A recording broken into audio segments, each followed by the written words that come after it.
Hi guys, welcome welcome welcome guys. आज जैसा मैंने आपको बताया था कि मंडे ऑनवर्ड्स मैं सीए इंटर एडवांस अकाउंटिंग के हम जितने भी अकाउंटिंग स्टैंडर्ड्स हैं उनको स्टार्ट करेंगे। तो सर मैं बता देता हूँ कि जो कैसे कैसे आपके एडवांस के अकाउंटिंग स्टैंडर्ड्स होंगे। एडवांस अकाउंटिंग, ठीक है सर। यस, एडवांस अकाउंटिंग में जो आपके अकाउंटिंग स्टैंडर्ड्स होंगे। यस सर, अकाउंटिंग स्टैंडर्ड्स हैं जो कितने मार्क्स के आते हैं सर? ये आपके आते हैं 25 to 30 मार्क्स के आते हैं, और कंपलसरी जिसमें से 20 मार्क्स का कंपलसरी क्वेश्चन आता है। 20 मार्क्स का क्या आता है सर? कंपलसरी क्वेश्चन आता है। तो मतलब आप इसको सर ऑप्शनल में छोड़ के जा ही नहीं सकते अकाउंटिंग स्टैंडर्ड्स को। तो सर अब अकाउंटिंग स्टैंडर्ड्स में कौन कौन से अकाउंटिंग स्टैंडर्ड्स हमारे एडवांस अकाउंटिंग में हैं, जैसे मैं बता देता हूँ। AS4 है, AS5 है, AS7 है, AS9 है, AS14 है, AS18 है, AS19 है, AS20 है, और एक AS17 भी है, ठीक है। और एक AS22 है, एक AS आपका 26 है, और एक AS सर आपका AS29 है।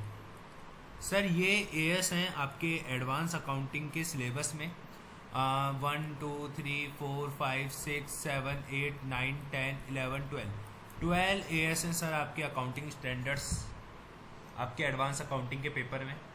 तो सर ये जो 12 अकाउंटिंग स्टैंडर्ड्स हैं वो आपके अप्रॉक्स 20 से 30 मार्क्स अप्रॉक्स कवर करते हैं। तो सर अपन जो AS स्टार्ट करने वाले हैं वो एकदम बेसिक से स्टार्ट करेंगे, लेकिन बेसिक के साथ साथ थोड़ा सा जो हमारी स्पीड होगी वो बूस्टअप होगी, ताकि जिन बच्चों का मई 2022 में, जिन बच्चों का मई 2022 में अटैम्प्ट है, वो भी इन वीडियो को देख के अपनी AS की प्रिपरेशन कर सकते हैं। थोड़ा सा मैं अगर आपको बताऊं कि हमारी जो क्लासेस का क्या कवरेज होगा क्या नहीं होगा इन AS के रिगार्डिंग, मैं बताता हूं सर आपको कवरेज हमारी क्लासेस का। तो मैं बता देता हूं सर कि जो कवरेज होगा वो होगा आपका ICAI का study mat for tuition purpose के लिए सर, फॉर ट्यूशंस पर्पज़ के लिए, ठीक है। हम ICAI के स्टडी मैट को रेफ़र करेंगे। हम जो ICAI का जो PM हुआ करता था, PM मतलब सर जो ओल्ड प्रैक्टिस कोर्स में, जो ओल्ड कोर्स में जो PM हुआ करता था वो होगा सर। और एक स्पेशल सर हमारे CA फाइनल लेवल में, क्या सर? CA फाइनल लेवल के भी ओल्ड कोर्स के, जो ओल्ड कोर्स है CA फाइनल लेवल का, उसके भी क्वेश्चंस आपको यहाँ पे कवर करवाए जाएंगे। तो एक तरीके से सर आपको यहाँ पे कॉम्प्रिहेंसिव कवरेज मिलेगा। All type of questions are covered here. So sir आपको ढंग से प्रैक्टिस हो जाएगी आपके AS की। कहीं से भी फिर क्वेश्चंस आता है तो आपको डरने की आवश्यकता नहीं होगी, क्योंकि आपका वो क्वेश्चन कहीं ना कहीं किया हुआ होगा। ICAI ज़्यादा से ज़्यादा क्वेश्चन यहाँ से पूछ सकता है, यहाँ से पूछ सकता है, या यहाँ से पूछ सकता है। वो जो तीनों चीज़ें हैं वो हम हमारी क्लासेस में कवर करेंगे। तो सर आपको क्या करना पड़ेगा, जैसा मैंने अभी अमलगमेशन पार्टनरशिप लिक्विडेशन में करवाया था, आपको एक कॉन्सेप्ट कॉपी बनानी है, नोट्स कॉपी, जिसे हम नोट्स कॉपी भी कहते हैं। उस नोट्स कॉपी में आप अपने AS के क्या लिखोगे, कॉन्सेप्ट लिखोगे, और एक आपको बनानी है सॉल्यूशन कॉपी, जिसके अंदर आप ये जो मैं ICAI का SM, ICAI का PM और CA फाइनल ओल्ड कोर्स का जो PM है सॉल्व करवाऊंगा, उसको आपको सॉल्यूशन इस कॉपी में करने हैं। लॉजिक क्लियर है क्या? समझ में आएगा सर ये बेसिक जो मैंने आपको बताया क्लास स्टार्ट करने से पहले, ताकि आपको सर समझ में आ सके कि अपन को कैसे कैसे इस क्लास में क्या कवरेज रहेगी, कैसे अप्रोच रहेगी पढ़ाने की। Yes sir. तो सर आज अपन कौन सा स्टैंडर्ड स्टार्ट करने वाले हैं? सर आज मैं पहले बता देता हूँ सर, आज जो मैं स्टैंडर्ड स्टार्ट करूँगा बहुत ही एक अच्छे लेवल का स्टैंडर्ड है, जिसका नाम है AS22। क्या है सर? AS22, जिसका नाम है अकाउंटिंग जो इनकम होती है, टैक्स ऑन अकाउंटिंग इनकम। क्या बोला मैंने sir? Tax on accounting income. कि सर जो हमारी अकाउंटिंग इनकम होती है उस पर टैक्स, ये कौन डील करता है? AS22 डील करता है। तो सर अपन अब लिखना चालू करते हैं इसके बारे में। पहले थोड़ा बहुत समझ लेते हैं कि एक्चुअली में ये स्टैंडर्ड आया क्यों है। सर जैसे मान लीजिए, मैं आपको पता होगा कि अपन अकाउंट्स बनाते हैं। यस सर, अकाउंट्स के अंदर अपन प्रॉफिट एंड लॉस अकाउंट बनाते हैं, जिसके अंदर हमारा नेट प्रॉफिट निकालते हैं हम। यहाँ पे जैसे नेट प्रॉफिट आ गया 20 रुपी, ठीक है। अपन सर टैक्सेशन पढ़ा है आप सब लोगों ने। यस सर, टैक्सेशन के अंदर आपने पीजीबी भी पढ़ा है।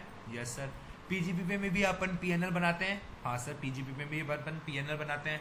यस सर, पीएनएल में मान लो आपका नेट प्रॉफिट आ रहा है इधर 15 रुपये और इधर कितना आ रहा है 20 रुपी।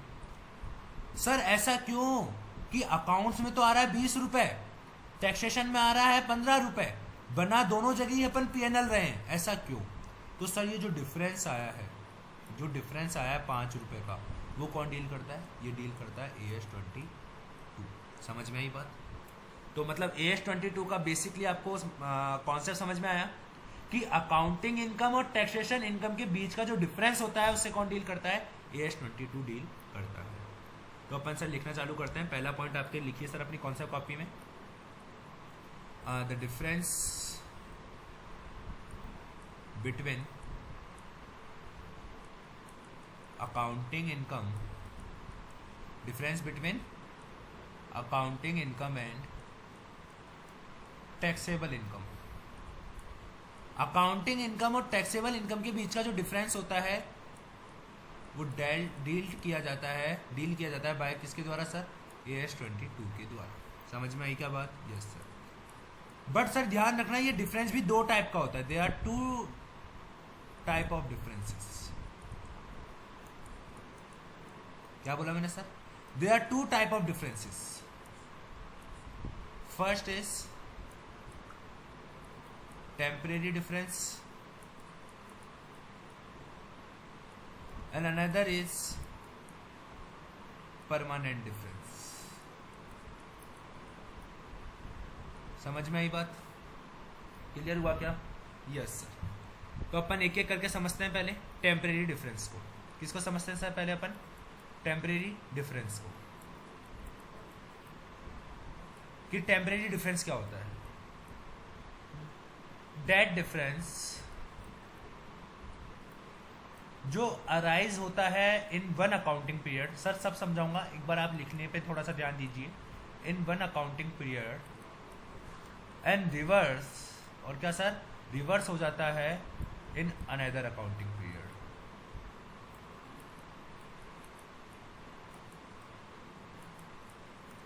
सेकंड सर, जैसे परमानेंट डिफरेंस।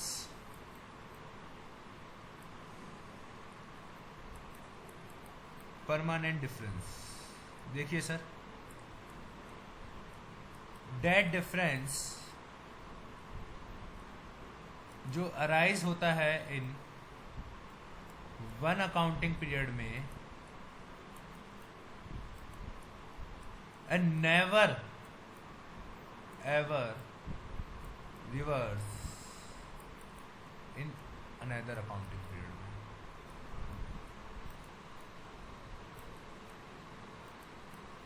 वो क्या होता है सर? परमानेंट डिफरेंस होता है। तो क्या सर आपने लिखा?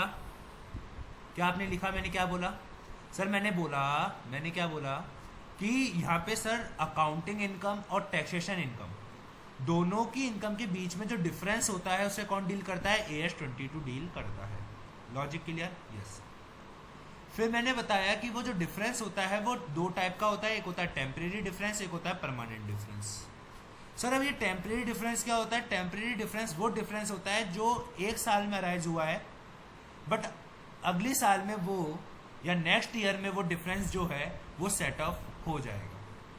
परमानेंट डिफरेंस क्या होता है? परमानेंट डिफरेंस वो डिफरेंस होता है जो एक साल में या किसी ईयर में अराइज हुआ है, बट वो कभी भी आने वाले सालों में या आने वाले ईयर्स में कभी भी रिवर्स नहीं होगा।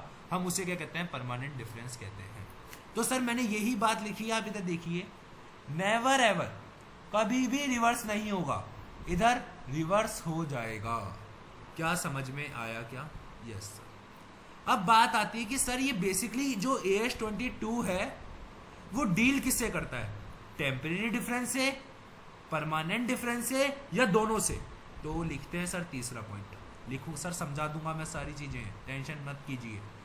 AS22 deals with only temporary difference. Logic clear हुआ क्या?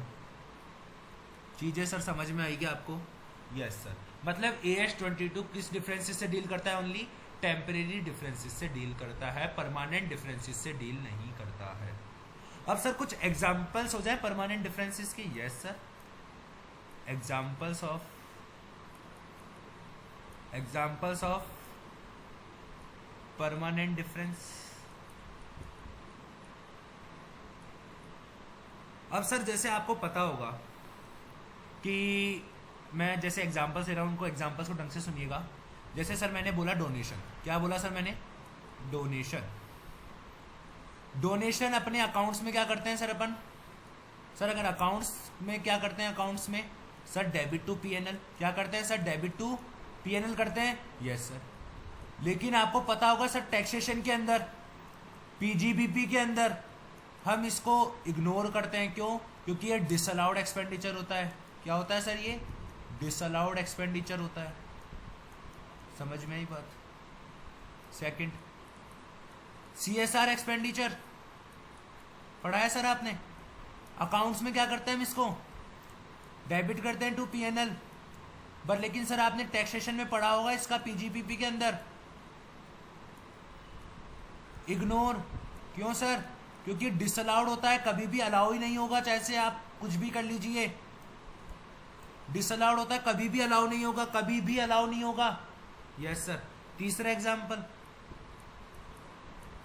पेनल्टी हो गया, फाइन हो गए।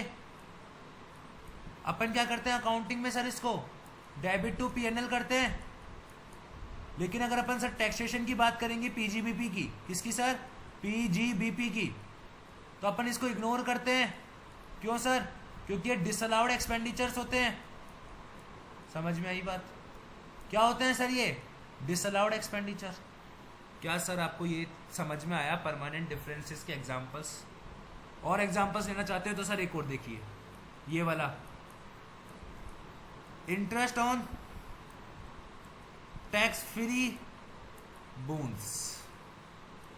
अकाउंटिंग में क्या करते हैं सर? हम इसको क्रेडिट टू पीएनएल, हमारी पीएनएल की इनकम हो गई।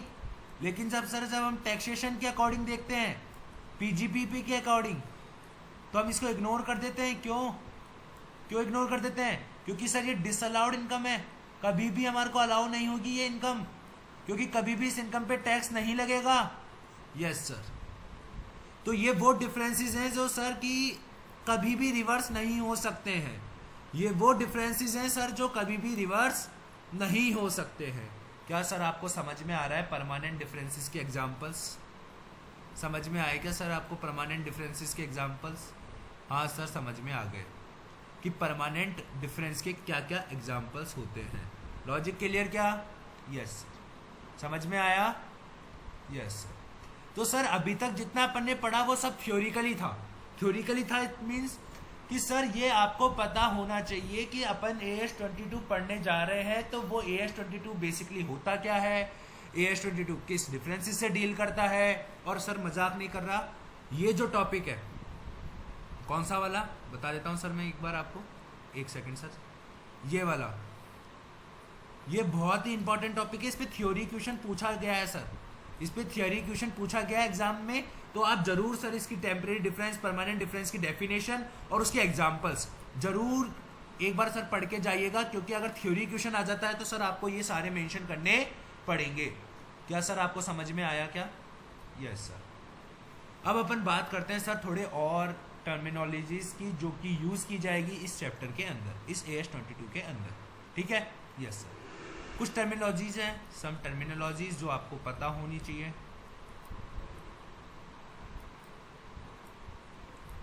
कुछ टर्मिनोलॉजीज हैं जो आपको पता होनी चाहिए। जैसे पहला कि सर ये करंट टैक्स क्या होता है? सर ये करंट टैक्स क्या होता है? दूसरा, सर ये डेफर्ड टैक्स क्या होता है? तो सबसे पहले अपन बात कर लेते हैं सर करंट टैक्स की। करंट टैक्स क्या होता है सर? टैक्सेशन का जो प्रॉफिट है, क्या बोला मैंने, टैक्सेशन का प्रॉफिट, टैक्स के अकॉर्डिंग जो प्रॉफिट है मल्टीप्लाई बाय क्या करेंगे सर, टैक्स रेट। और जो मैट का प्रॉफिट है सर, सारी चीजें समझाऊंगा, कोई टेंशन वाली बात नहीं है, मल्टीप्लाई बाय मैट की जो रेट है, इन दोनों में से जो हायर होगा सर वो करंट टैक्स होगा। अब समझाइए सर कैसे, सुनिए। जैसे सर मान लीजिए आपके पास फॉर एग्जाम्पल, जैसे मैं एक एग्जाम्पल लेता हूँ, जैसे एक बार कि जैसे आपने एक सेकंड, जैसे आपने 100 रुपये कमाए, टैक्सेबल प्रॉफिट कितना आया सर आपका, टैक्सेबल प्रॉफिट आया सर आपका 100 रुपये। कितना रुपये कमाया आपने, 100 रुपये कमाया, यस सर। टैक्स रेट थी 30%, टैक्स रेट कितनी थी सर, 30%। तो आप बताइए मुझे टैक्स कितना पे करोगे, 30 रुपया। समझ में आई क्या बात, यस सर। लेकिन अगर आपने पढ़ा हो 115 बी 11 एक सेकंड, लेकिन अगर सर आपने जैसे टैक्सेशन में पढ़ा होगा, एक एएमटी का सेक्शन था, किसका सेक्शन था, एएमटी का, ऑल्टरनेट मिनिमम टैक्सेशन या मिनिमम ऑल्टरनेट टैक्सेशन सेक्शन था, 115 जे बी या जे सी ऐसा कुछ सेक्शन था सर। तो उसके अंदर अपन क्या करते थे, अलग से एक बुक प्रॉफिट निकालते थे, आपको ध्यान हो तो सर, एक अलग ही बुक प्रॉफिट निकाला जाता था, कुछ है कि जो भी सेक्शन 35 एडी के अंदर जो भी रिबेट ली जाएगी उसको ऐड कर देते थे, कुछ ऐसा अपन बुक प्रॉफिट निकालते थे। और उसके अंदर एक अलग ही टैक्स रेट हुआ करती थी सर, जैसे 18.5%, इसके अंदर प्लस सरचार्ज जोड़ देंगे, प्लस इसके अंदर हेल्थ एजुकेशन सेस जोड़ देंगे, तो अपने पास एक क्या आ जाती थी सर, मैट की रेट आ जाती थी। समझ में आई बात। तो अपन इधर से भी प्रॉफिट निकालते थे, इस प्रॉफिट पे और इस टैक्स रेट से अपन क्या निकालते थे, टैक्स निकालते थे। और इन दोनों में से जो हायर होता था वो हम प्रोविजन फॉर टैक्सेशन क्रिएट करते थे। ध्यान आया सर, अपन कुछ टैक्सेशन में ऐसा कुछ करते थे। जिन बच्चों ने ग्रुप 1 के अंदर टैक्स की क्लास ले रखी होगी उनको बच्चों को समझ में आ गया होगा कि सर मैं क्या कहना चाहता हूँ। बट जिन बच्चों ने नहीं ले रखी है, कोई टेंशन वाली बात नहीं है, आपको क्वेश्चन में गिवन होगा कि आपका जो मैट प्रॉफिट है इतना है, मैट रेट इतनी है, आपको तो क्या करना है, दोनों से टैक्स निकालना है, विच एवर इज हायर, अपन को उसको क्या मानना है सर, करंट टैक्स मानना है। समझ में आई या नहीं आई बात, इतना सब मुझे जवाब दीजिए सर पहले। क्लियर क्या, यस सर। अब आता है सर डेफर टैक्स, कि ये डेफर टैक्स क्या होता है। अब सुन लीजिएगा सर, जो डेफर टैक्स होता है वो होता है टेम्परेरी डिफरेंस, क्या बोला मैंने, temporary difference multiply by tax rate. ये क्या होता है सर, आपका डेफर टैक्स होता है। अब डेफर टैक्स भी सर क्या होता है, दो टाइप का होता है। डेफर टैक्स भी क्या होता है सर, आपका दो टाइप का होता है। एक होता है डेफर टैक्स असेट, जिसे अपन डीटीए कहते हैं, एक होता है डेफर टैक्स लायबिलिटी, जिसे हम डीटीएल कहते हैं। अब डेफर टैक्स असेट कब बनेगा, डेफर टैक्स लायबिलिटी कब बनेगी, वो चीजें अपन को क्या करनी पड़ेगी, सोचनी पड़ेगी, समझनी पड़ेगी कि कब क्या बनता है सर। बट अगर अपन डेफर टैक्स असेट बनाएंगे तो सर एक तरीके से हम क्या मतलब जब अपन डेफर टैक्स असेट बनाएंगे तो सर अपन क्या एंट्री पास करेंगे, मुझे एंट्री बताइए sir defer tax asset create करने की एंट्री बताइए जब सर हम क्रिएट करेंगे। सिंपल सी बात है सर, कुछ भी नहीं है, defer tax asset account debit to PNL account, आप डायरेक्ट ये एंट्री पास कर सकते हो। और डीटीएल की sir PNL account debit to defer tax liability account, आप ये एंट्री पास कर सकते हो। लेकिन सर कई बच्चों को ये होता है कि नहीं सर हम तो टुकड़ों में एंट्री करेंगे, हम तो मतलब पूरा अंदर तक बाइफर्केशन करेंगे। तो कोई बात नहीं सर, आप ऐसे भी आप एंट्री पास कर सकते हो। बट लेकिन सर आईसीआई ने जो एंट्री दे रखी है वो एंट्री दे रखी है DTL account debit to PNL account, और डीटीएल की PNL account debit to DTL account. लेकिन अगर आप चाहते हो कि आप उसको सही करना चाहते हो तो आप ऐसे कर सकते हो सर, देखिए def tax expenditure account debit to DTL account, और फिर PNL account debit to tax expenditure account. Logic clear हुआ क्या, अब समझ में आई क्या सर चीज, यस सर। आप ऐसे भी पास कर सकते हो और आप एक सिंगल एंट्री भी पास कर सकते हो। आप ये दो एंट्री भी पास कर सकते हो और आप एक सिंगल एंट्री भी पास कर सकते हो। इधर आप क्या एंट्री करोगे sir, DTA account debit to tax expenditure, और फिर उसको आप टैक्स एक्सपेंडिचर को बंद करोगे तो tax expenditure account debit to PNL account. आप सर ये सिंगल एंट्री भी पास कर सकते हो और आप ये दोनों एंट्री भी पास कर सकते हो। क्या सर किसी को कोई दिक्कत है क्या? No sir. सर आप हमारे को एग्जाम में कौन सी करके आनी है मैं बता देता हूँ आपको। आईसीआई ने ये एग्जाम में कर रखे तो आप भी एग्जाम में ये दो ही एंट्रियाँ पास करके आना, ये मत करना सर। ये ऑल्टरनेटिव है सर। क्या है ये ऑल्टरनेटिव है। ऑल्टरनेटिव सर हमेशा आप सेकेंडरी रखना तो ज़्यादा बेस्ट है सर, क्योंकि जो आईसीआई का जो सजेस्टेड आंसर होता है वो ऑल्टरनेटिव भी गिवन होता है, लेकिन वो बहुत नीचे गिवन होता है। तो आप मेन सॉल्यूशन जो आईसीआई करता है वो इसी एंट्री से करता है। किस एंट्री से करता है? इस एंट्री से करता है। तो सर आप एक सिंगल एंट्री ही पास करके आना। समझ में आई क्या सर? क्या डीटीएल की एंट्री समझ में आई? Yes sir. अब सर ये डीटीएल कब बनता है सीखेंगे, अभी आराम से सीखेंगे। अब हमारे थर्ड टर्मिनोलॉजीज पर आते हैं कि ये जो हमारी थर्ड टर्मिनोलॉजी है वो देखते हैं सर कि ये प्रॉफिट आफ्टर टैक्स होता कैसे है। सर ये प्रॉफिट आफ्टर टैक्स है क्या बीमारी? कभी क्वेश्चन में हमारे से पूछता है कि प्रॉफिट आफ्टर टैक्स बताइए, मैं समझ ही नहीं पता प्रॉफिट आफ्टर टैक्स क्या होता है। अरे बहुत सिंपल है सर, देखो क्या करना है सर। प्रॉफिट बिफोर टैक्स आपका कितना है ये लिख लीजिए। प्रॉफिट बिफोर टैक्स कितना है वो लिख लीजिए आप। इसमें से क्या माइनस कर दीजिए सर आप? जो भी आपका करंट टैक्स है, जो भी आपका करंट टैक्स है वो माइनस कर दीजिए। फिर और क्या माइनस कर दीजिए सर?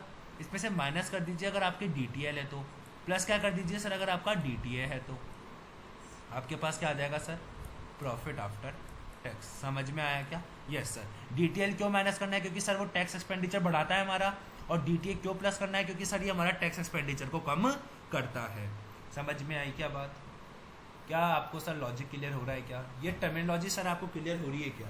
क्योंकि सर ये टर्मिनोलॉजीज बहुत ही इंपॉर्टेंट है जस्ट बिकॉज, क्योंकि जब आपको क्वेश्चन में बोला होगा कि find out the current tax, find out the deferred tax, find out the profit after tax, तो सर फिर अपन को पता होना चाहिए कि वो प्रॉफिट आफ्टर टैक्स कैसे निकलता है, डेफर्ड टैक्स कैसे निकलता है, करंट टैक्स कैसे निकलता है। आई थिंक सर यहाँ तक की चीज़ आपको क्लियर होगी जितना भी तक अभी अपनी क्लास में पढ़ा है। ठीक है। अब सर अब हमारे बहुत ही इंपॉर्टेंट टॉपिक पर आते हैं कि हमारे को कैसे पता चलेगा कि क्या बनाना है। हमारे को कैसे पता चलेगा कि हमारे को क्या बनाना है? अब लिख लिए सर, हाउ टू नो, कैसे जाने।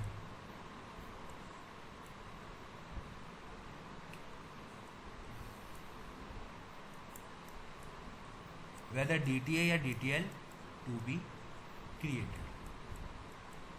सर कैसे जाने कि डीटीए बनेगा या डीटीएल बनेगा? हाउ टू नो, कैसे जाने, कैसे आइडेंटिफाई करें सर? क्या सर कुछ ट्रिक है क्या? सर मेरे पास दो टाइप की ट्रिक्स हैं। मैं दोनों ट्रिक्स आपको सिखाऊंगा एग्जाम की इस वीडियो में, और दोनों ट्रिक्स से सर मैं क्वेश्चंस भी करवाऊंगा। जहां जो ट्रिक नहीं लगेगी मैं उसका रीजन भी बताऊंगा कि ये ट्रिक क्यों नहीं लगी। और सर दोनों ट्रिकों से आपका जो आंसर होगा वो आईसीआई के आंसर से मैच कर जाएगा। क्लियर क्या? Yes sir. बात करें। यस आइए सर, पहले ट्रिक नंबर 1। क्या बोला मैंने sir? Trick number 1। Trick number 1 sir concept भी बताऊंगा कि डीटीए क्या होता है, डीटीएल क्या होता है। अभी मैंने सर नहीं बताया है। अभी जस्ट सर मैंने आपको क्या बताया है? अभी मैंने आपको बताया डीटीए डीटीएल की एंट्री कैसे पास करेंगे, क्या टर्मिनोलॉजीज होती है वो समझाया है। और अब मैं आपको ट्रिक बता रहा हूँ कि बनाना कब कौन सा है। ठीक है।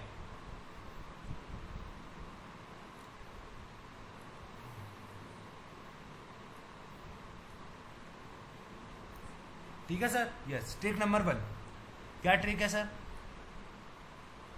असेट और इनकम। और ये क्या है सर? आपका अकाउंट्स हैं ये आपके, और ये आपके क्या है सर? टैक्सेशन है। अगर आपकी अकाउंट्स की असेट और इनकम ज्यादा है, अगर आपकी अकाउंट्स की असेट और इनकम ज्यादा है टैक्सेशन से, तो सर आप क्या बनाओगे? क्या बनाओगे सर आप? डीटीएल। समझ में आई बात? Yes sir. सेकंड पॉइंट, अगर आपकी क्या बोला मैंने सर? अगर आपकी लायबिलिटीज अकाउंट्स की और लायबिलिटीज आप और एक्सपेंडिचर आपके अकाउंट्स की वो ज्यादा है टैक्सेशन से, तो आप क्या बनाओगे उस टाइम पे सर? उस टाइम क्या बनाओगे सर आप, DTA। क्या लॉजिक क्लियर हुआ क्या? क्या सर अब आपको कोई दिक्कत है क्या? DTA डिटेल कब बनाना है कब नहीं बनाना है, ये आपको अब आइडेंटिफिकेशन करने में कोई दिक्कत है क्या? नो सर, कोई दिक्कत नहीं है। समझ में आ रही है सर चीज़ें? लॉजिक क्लियर हो रहा है आपको? है सर क्लियर आपको? सर ये चीज़ें क्लियर हो रही है कि भाई कब अपन को DTA बनाना है, कब अपन को DTL बनाना है? क्लियर है क्या? Yes sir. अब अपन एक दो थोड़ी बहुतें और लिखेंगे। देखिए सर, अपन कुछ और भी लिखते हैं। एक सेकंड सर। हाँ, second trick number second. Sir समझाओ तो सर, इसको समझा देते हैं। क्या कुछ भी नहीं है सर। जैसे कि मान लीजिए ये अकाउंट्स है, ये अकाउंटिंग है, ये आपका टैक्सेशन है। इसके अंदर आपका डेप्रिसिएशन था 500 रुपये, इसके अंदर आपका डेप्रिसिएशन था 300 रुपये। पहले तो ये बताइए डेप्रिसिएशन होता क्या है? सर एक्सपेंडिचर होता है। क्या होता है? एक्सपेंडिचर होता है। अकाउंटिंग का डेप्रिसिएशन ज़्यादा है टैक्सेशन के डेप्रिसिएशन से? Yes sir. अकाउंटिंग का डेप्रिसिएशन मतलब एक्सपेंडिचर ज़्यादा है टैक्सेशन से, तो क्या बना देंगे सर? DTA। Yes sir. क्या बना देंगे? DTA। कितना आएगा? 200 इंटू टैक्स रेट कितनी है sir? Tax rate let suppose 30% है, तो कितना बन जाएगा? 60 रुपये। क्या बन गया सर आपका? DTA। लॉजिक क्लियर हुआ क्या? समझ में आया क्या? क्लियर हुआ क्या? डेफर टैक्स यही तो बनवाना बताया था मैंने कि जो भी आपका टेम्परेरी डिफरेंस उसको मल्टीप्लाई कर दोगे किससे? टैक्स रेट से। सर कौन सी टैक्स रेट से? फ्यूचर की जो टैक्स रेट है, इसको यहाँ पे अमेंड करके लिख लीजिएगा फ्यूचर टैक्स रेट। क्या करके लिख लीजिएगा? फ्यूचर टैक्स रेट कर दीजिएगा सर इसको, फ्यूचर टैक्स रेट। समझ में आई क्या बात? लॉजिक क्लियर हुआ? Yes sir. ये एक एग्जांपल था, आप नोट कर लीजिए अगर आपको नोट करना है तो, नहीं तो अदरवाइज सर हम बहुत सारे क्वेश्चंस करेंगे तो आपको सारी यूं ही प्रैक्टिस हो जाएगी। लॉजिक क्लियर हुआ क्या? जैसे कि सर हाँ, इसके अंदर कुछ और पॉइंट्स भी हैं। अकाउंट्स की असेट और इनकम ज़्यादा है तो DTL, अगर अकाउंट्स की लायबिलिटीज़ और एक्सपेंडिचर ज़्यादा है तो DTA बनेगा। क्लियर क्या? Yes sir. अब मैं कुछ आपको सर क्या करवा देता हूँ, कुछ स्पेशल केसेस नोट करवा देता हूँ। वो स्पेशल केसेस सर आप अपनी कॉपी में नोट कर लीजिए। कुछ स्पेशल केसेस हैं। पहला case, provision for bad debts या फिर फॉर एनी लाइबिलिटी। प्रोविज़न बनाया फॉर मैंने किसी भी लाइबिलिटी के लिए या फिर किसी भी मैंने बोलते हैं असेट्स के लिए, तो सर उसका क्या होगा? अब मुझे एक बात बताइए, अगर मैंने कोई भी प्रोविज़न बनाया किसी भी बैड डेट्स के लिए या किसी लाइबिलिटी के लिए या किसी असेट के लिए, तो आपका जवाब होगा सर कि हम जब PGBP में अकाउंटिंग करते हैं, जब हम PGBP की मतलब टैक्सेशन के अंदर जब हम PGBP के अकॉर्डिंग प्रॉफिट निकालते हैं, तो हम जो ये provision for bad and doubtful debts है या फिर कोई भी टाइप का जो प्रोविज़न होता है हम उसको इग्नोर करते हैं, मतलब डिसअलाउड करते हैं। सर डिसअलाउ करते हो मतलब हम उसको इग्नोर कर देते हैं, लेकिन वो अलाउ तब हो जाता है जब वो अगर एक्चुअली में कैश में पे होता है। ये तो आपको पता है ना? हाँ सर। तो अगर मैं बात करता हूँ कि सिंपल सी बात है, अगर provision for bad and doubtful doubts है तो आपका DTA और जो DTL है वो विल बी क्रिएटेड। क्या किया जाएगा? DTA DTL क्या किया जाएगा? क्रिएट किया जाएगा। समझ में आया की बात? क्लियर हुई क्या बात? Yes sir. क्या बोला सर मैंने? वापस सुन लीजिएगा। देखिए मैं बोल रहा हूँ कि जो आपका provision for bad and doubtful debts होता है या फिर प्रोविज़न आपने किसी भी लायबिलिटी के लिए बनाया हो या फिर किसी भी असेट्स के लिए बनाया हो, तो आपका बेसिक थंब रूल क्या होता है सर? टैक्सेशन के अंदर जब आपने PGBP वाला चैप्टर पढ़ा होगा कि आप प्रोविज़न किसी भी तरीके का अलाउ नहीं होता, तो आपने उसको डिसअलाउ कर दिया, तो आपके अकॉर्डिंग तो वो परमानेंट डिफरेंस हो गया। आपके अकॉर्डिंग हो गया ना? अभी ऊपर मैंने डेफिनेशन बताई थी ना सर परमानेंट डिफरेंस की, जो कि डिसअलाउ हो जाते हैं। हाँ सर, आपके अकॉर्डिंग तो हो ही गया ना वो। बट लेकिन एक बात बताऊँ मैं सर आपको, ये वो प्रोविजंस होते हैं जो अलाउ हो जाते हैं अगर आपने उनको कैश में पेमेंट कर दिया है या फिर वो कैश में अकर हो गए हैं। समझ में आ रही है बात? हाँ सर। तो कहने का मतलब है provision for bad and debts, provision for any liability या प्रोविज़न फॉर एनी असेट के ऊपर भी आपका DTA और DTL क्रिएट किया जाएगा। समझ में आई क्या बात? लॉजिक क्लियर क्या? हाँ सर, मतलब DTA DTL आपके प्रोविज़न पे भी क्रिएट किया जाएगा। Point number second, scientific. अब साइंटिफिक जो रिसर्च असेट खरीदते हो, आपको ध्यान है हाँ sir, scientific research asset asset खरीदते हैं हम। आप क्या करते हो इस रिसर्च असेट का? सर हम तो कुछ नहीं करते, हम तो हमारी अकाउंट्स में, मतलब हमारे बुक्स ऑफ अकाउंट्स में हम तो इसको असेट दिखा देते हैं। लेकिन सर जब आपने टैक्सेशन में पीजीपीपी वाला चैप्टर पढ़ा होगा तो हम क्या करते हैं इसका, उसी साल में फर्स्ट ईयर के अंदर ही हम इसका पूरा की पूरा डिडक्शन ले लेते हैं, 100% ले लेते, नहीं ले लेते? समझ में आई क्या बात? हाँ सर, हम पूरा के पूरा 100% की 100% का डिडक्शन ले लेते हैं। मतलब हम टैक्सेशन के अकॉर्डिंग इसको असेट नहीं दिखाते, टैक्सेशन के अकॉर्डिंग हम इसको असेट नहीं दिखाते, लेकिन अकाउंट्स के अकॉर्डिंग हम इसको असेट दिखाते हैं। तो इस पे ध्यान रखिए ना सर, इस पे हमेशा ध्यान रखना कि आपको हमेशा इस पे क्या बनाना पड़ेगा सर, आपको हमेशा इस पे क्या बनाना पड़ेगा, ऑलवेज आपको क्या बनाना पड़ेगा सर, डीटीए क्रिएट करना पड़ेगा। क्या करना पड़ेगा सर आपको? Always DTA. बताइए सर, क्या ऑलवेज डीटीए या डीटीएल? सर आपको हमेशा इस पे डीटीएल क्रिएट करना पड़ेगा। क्या करना पड़ेगा सर आपको? ऑलवेज डीटीएल क्रिएट करना पड़ेगा, ऑलवेज डीटीएल बनेगा। समझ में आ रही है बात? Yes sir. तीसरा टॉपिक, तीसरा पॉइंट बताओ आपके सर, ये कुछ प्रिलिमिनरी एक्सपेंडिचर्स भी होते हैं ना? हाँ सर। अब आपने पढ़ा होगा तो सर अकाउंट्स में हम क्या करते हैं, इनको अकाउंट्स में तो हम राइट ऑफ कर देते हैं। अकाउंट्स के अंदर तो सर हम इनको राइट ऑफ कर देते हैं, कर देते नहीं कर देते? यस सर कर देते हैं। लेकिन अगर आपने टैक्सेशन के अकॉर्डिंग पीजीपीपी वाले चैप्टर में पढ़ा होगा टैक्सेशन में कि जो ये प्रिलिमिनरी एक्सपेंडिचर्स होते हैं हम उनको 5 इंस्टॉलमेंट में राइट ऑफ करते हैं, 5 इंस्टॉलमेंट में राइट ऑफ करते हैं। तो सर एक तरीके से हम क्या करते हैं, इस पे हमेशा क्या बनाया जाएगा, ऑलवेज डीटीए बनाया जाएगा। समझ में आई क्या बात? लॉजिक क्लियर हो रहा है क्या सर? वो स्पेशल केसेस लिखवा रहा हूँ जिनमें आपको अटक सकते हो सर सोचने में, वो सारी चीज़ें मैं आपको लिखवा देता हूँ यहाँ पे, ताकि आपको दिक्कत नहीं आएगी जब आप एग्जाम में ये पॉइंट्स देखोगे तो। क्लियर क्या? Yes sir. कुछ और पॉइंट भी है क्या? हाँ सर, है ना, फॉरेन करेंसी लॉस का। क्या सर? फॉरेन करेंसी लोन का। क्या बोला सर मैंने? फॉरेन करेंसी लोन का। लिखिए 4th पॉइंट भी सर, फॉरेन करेंसी गेन होता है, आपको इतना पता है सर? हाँ सर, फॉरेन करेंसी गेन होता है आपको, होता है नहीं होता सर? होता है ना सर, फॉरेन करेंसी गेन होता है आपको। अब एक बात बताइएगा सर, जो फॉरेन करेंसी गेन होता है या जो लॉस होता है उसके ऊपर आप हमेशा डीटीए बनाओगे या डीटीएल, वो समझाइए सर आप मुझे। अगर सर आपको फॉरेन करेंसी गेन होगा तो हमेशा आपने क्या बताया सर, ऑलवेज डीटीएल होगा। लेकिन अगर सर फॉरेन करेंसी लॉस होगा तो, अगर कोई फॉरेन करेंसी में सर आपको लॉस होता है तो ऑलवेज क्या बनाओगे सर आप, ऑलवेज बनाओगे सर आप डीटीए। क्या सर आपको लॉजिक और कॉन्सेप्ट दोनों क्लियर हो रहे हैं क्या? यस सर, क्लियर हो रहे हैं क्या? Yes sir. आइए 6th पॉइंट पर, किस पॉइंट पर आते हैं सर अपन? 6th पॉइंट पर, रिवैल्यूएशन गेन। क्या सर?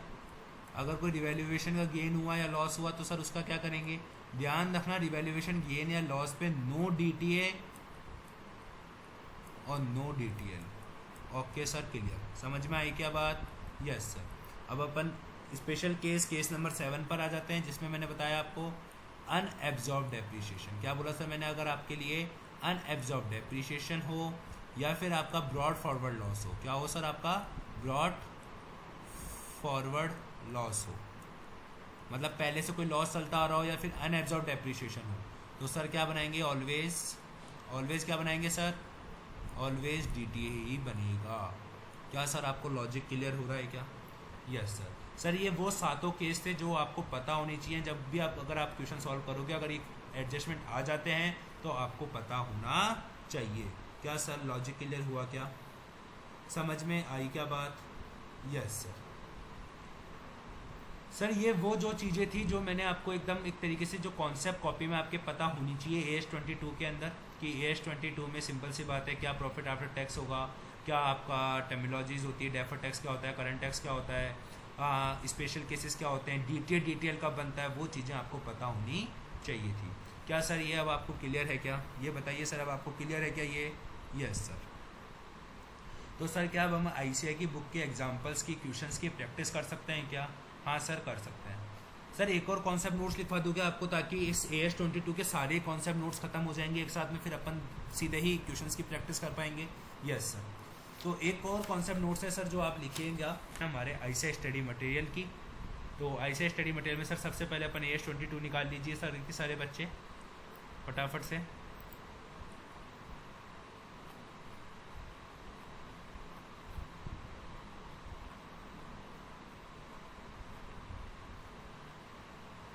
AS22 sir, AS22।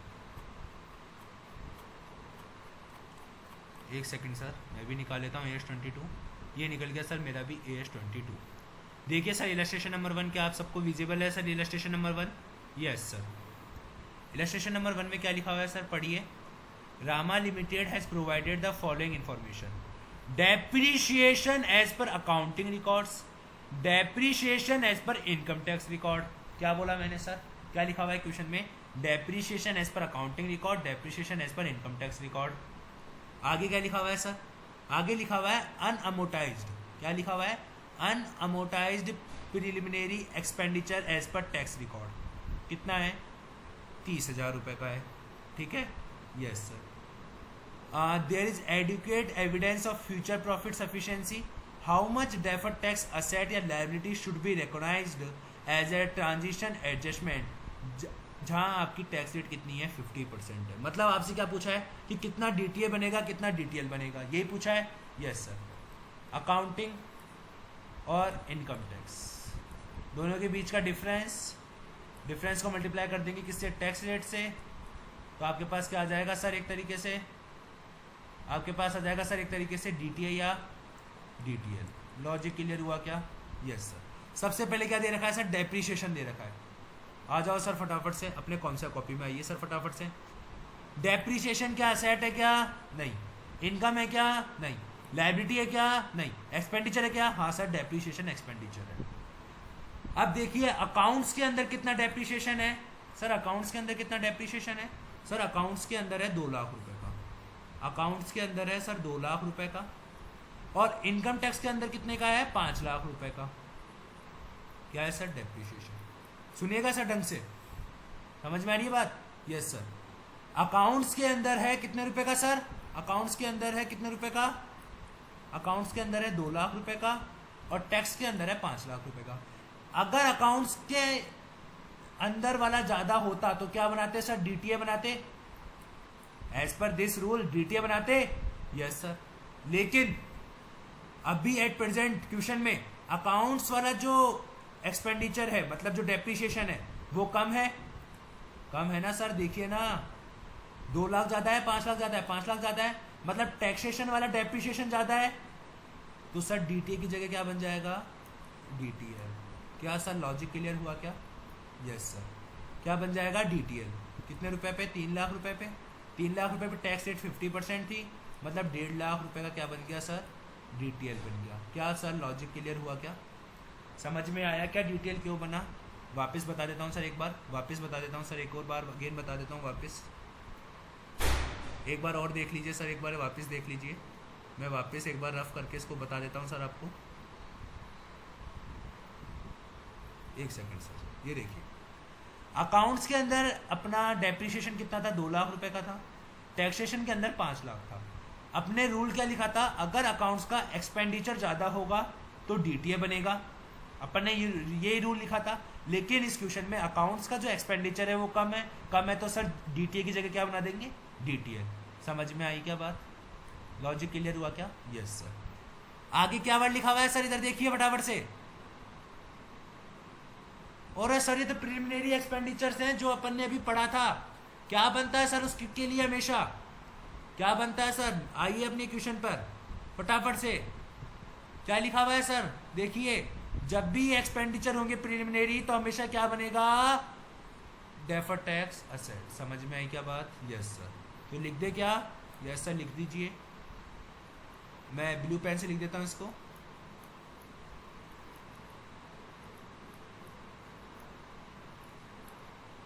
ठीक है सर। अकाउंट्स के अंदर 0 है, इनकम टैक्स में 30,000 है, डिफरेंस हो गया 30,000 का। 50% आपको बनाना है। क्या बनेगा सर? 15,000 का DTA। क्या बनेगा सर? DTA। क्या लॉजिक क्लियर हुआ क्या? Yes sir. अब सर क्या आप उसको नेट कर सकते हो क्या? नेट कि नेट कितना DTL एल आएगा। हाँ सर, लाइबिलिटी 1.5 लाख की है, असेट 15,000 की है, तो नेट DTL आ गया 1,35,000 रुपये का। क्या सर आप लोगों को समझ में आया क्या? देखिए सर, क्या 1,35,000 समझ में आया क्या? हाँ सर, इलस्ट्रेशन नंबर 1 हमारा क्लियर हो गया। अब हमारे को ये जो आपने नोट्स लिखवाए हैं, इसका नोट्सों का रेलेवेंस भी हमारे को सर समझ में आने लग गया है। क्लियर क्या? Yes sir. इलस्ट्रेशन नंबर 2 करें। यस सर, इलस्ट्रेशन नंबर 2 करते हैं। आइए सर, इलस्ट्रेशन नंबर 2 पर क्या लिखा हुआ है, पढ़िए सर क्वेश्चन नंबर को। ए लिमिटेड है, कैलकुलेट करना है आपको कि कितना डेफर्ड टैक्स असेट बनेगा, कितना डेफर्ड टैक्स लायबिलिटी बनेगी, और अमाउंट ऑफ टैक्स जो टू बी डेबिटेड किया जाएगा P&L अकाउंट में। ठीक है, अकाउंटिंग प्रॉफिट है, बुक प्रॉफिट है, मैट के अकॉर्डिंग, इनकम टैक्स के अकॉर्डिंग भी है, टैक्स रेट भी है, मैट रेट भी है। क्या बनाना है आपको, DTI DTL। आइए फटाफट से इधर लिखे अपन, अकाउंटिंग टैक्सेशन के अंदर कितना जाएगा, डिफरेंस क्या है, और टैक्स रेट क्या है आपकी, और उसके साथ और क्या बनता है सर अपना, उसके साथ आपका DTA बनेगा या DTL बनेगा। यही क्वेश्चन होता है अपना, ये फॉर्मेट होता है। Yes sir. सर कुछ प्रॉफिट है, क्या है सर, प्रॉफिट है। अब एक बात, आइए इधर आ जाइए, देखिए सर, आइए इधर अपने गोल्डन रूल पर। असेट है क्या, नहीं सर। इनकम है क्या, हाँ सर, प्रॉफिट मतलब इनकम। Yes sir. अकाउंट्स की कितनी प्रॉफिट है, कितना इनकम है सर, अकाउंट की प्रॉफिट है 6 लाख रुपए। सर टैक्स के अकॉर्डिंग कितना है, सर टैक्स के अकॉर्डिंग है 60,000। टैक्स के अकॉर्डिंग कितना है, 60,000। आप खुद देख लीजिए, मैंने यहाँ पे टैक्सेशन लिखा है, ना कि मैंने मैट लिखा है। तो हमेशा किसका देखना है हमारे को, टैक्सेशन का देखना है, ना कि मैट का। क्लियर क्या? Yes sir. टैक्सेशन के अकॉर्डिंग इनकम कितनी है, मतलब प्रॉफिट कितना है, 60,000 का। अब एक बात बताइए सर, अकाउंटिंग की इनकम ज़्यादा है क्या? हाँ सर, अकाउंटिंग का प्रॉफिट ज़्यादा है टैक्सेशन के प्रॉफिट से, तो क्या बनेगा, DTL बनेगा। समझ में आई क्या बात? हाँ सर, DTL बनेगा। डिफरेंस कितने का हो गया, 540 का। टैक्स रेट कितनी है, टैक्स रेट बोलिए सर, मैंने हमेशा मैट रेट नहीं बोली। आप देख सकते हो सर, DTA DTL की कैलकुलेशन में मैंने हमेशा क्या बोला है सर, मैंने क्या बोला है, इनटू टैक्स रेट। क्या बोला है सर मैंने, इनटू फ्यूचर का टैक्स रेट, ना कि मैंने मैट रेट का है। ध्यान से सुन लीजिएगा सर, टैक्स रेट ही यूज होगी यहाँ पे डेफर्ड टैक्स निकालते समय। क्लियर क्या? Yes sir. और कंपेयर करते समय भी टैक्सेशन ही यूज होगा, ना कि मैट।